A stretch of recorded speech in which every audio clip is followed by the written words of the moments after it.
Love is one of the few forces that people will justify anything for.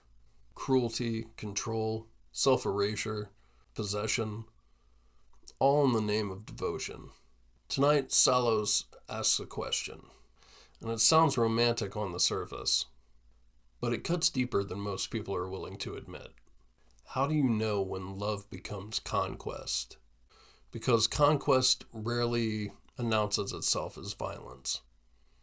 It often arrives as passion, need, intensity. By the time you realize what's happening, someone is already kneeling, or someone is already wearing a crown they never consented to place on another's head. Join me now in and through the static seance.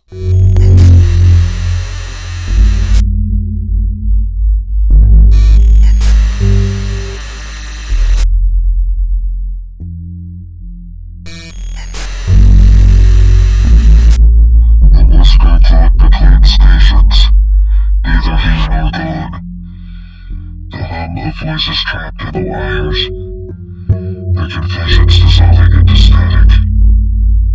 A seance not in candlelit rooms, but on flickering screens, where the ghosts don't knock, but distort the signal.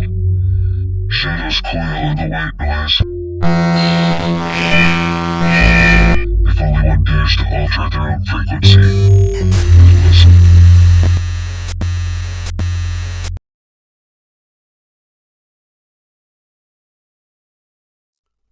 Sallos governs love, desire, and attraction, but not the kind that consumes blindly.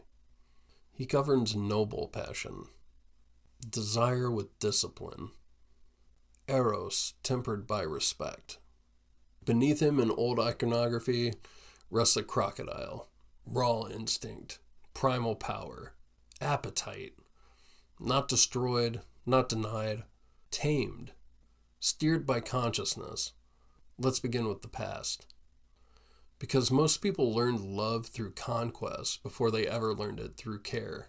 Ask yourself honestly, how was love shaped by conquest in your past? Who pursued whom? Who withheld affection to gain power? Who learned that being wanted meant being won? For many of us, love was framed as a victory condition. You earned affection, you proved your worth, you secured loyalty, and sometimes you were the prize. Chosen, claimed, taken. But conquest always leaves a mark. If you were the conqueror, you may have learned that desire fades once the chase ends. If you were conquered, you may have learned that love requires submission, that being adored means being owned. Sallos does not judge these histories.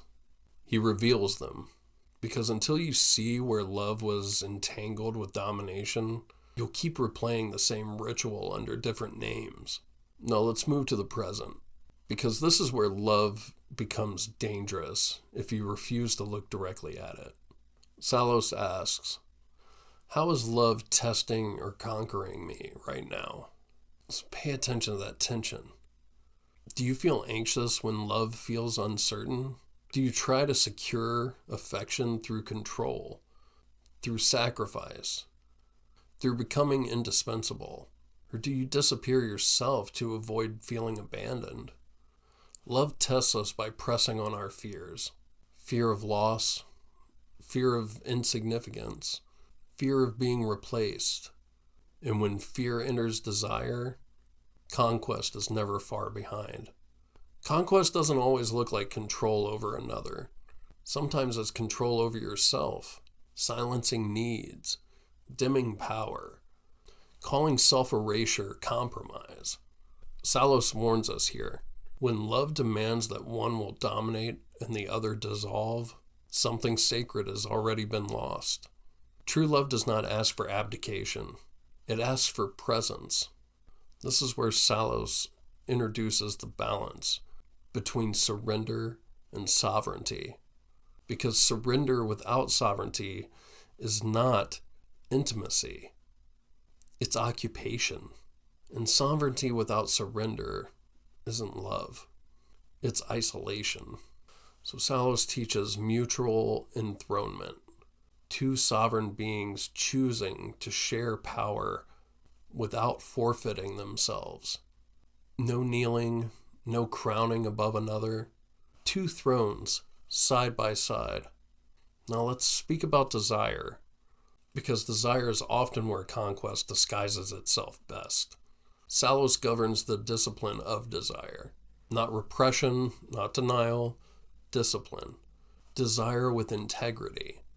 Ask yourself, do I want to be with this person, or do I want to possess them? Do I desire their freedom or dependency? Do I feel enriched by their autonomy or threatened by it? The crocodile beneath Sallos is not slain. It is guided, because instinct is not the enemy. Unconscious instinct is.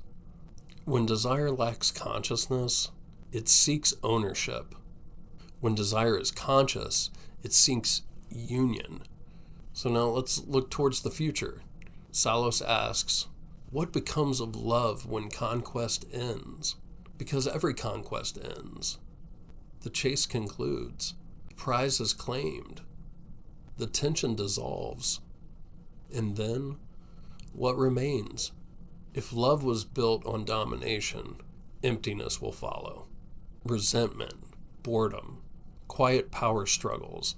But when love is built on co-sovereignty, something else emerges. Respect deepens desire. Familiarity sharpens intimacy. Power shared becomes generative. Sallos points towards sacred partnership, not fusion, not hierarchy, a living relationship between equals who choose each other again and again without coercion. Here's the final teaching of Sallos, and one that many people resist.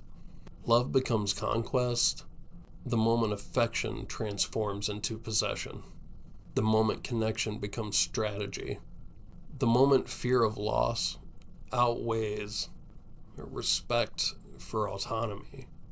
But love becomes sacred when desire is strong enough to not dominate. When instinct bows, not to shame, but to the heart. So ask yourself tonight, where have I confused intensity with intimacy? And where, just maybe, am I ready to love without trying to win? Because love doesn't need a victor. It needs witnesses. Two sovereign beings choosing each other freely. No conquest. Only communion.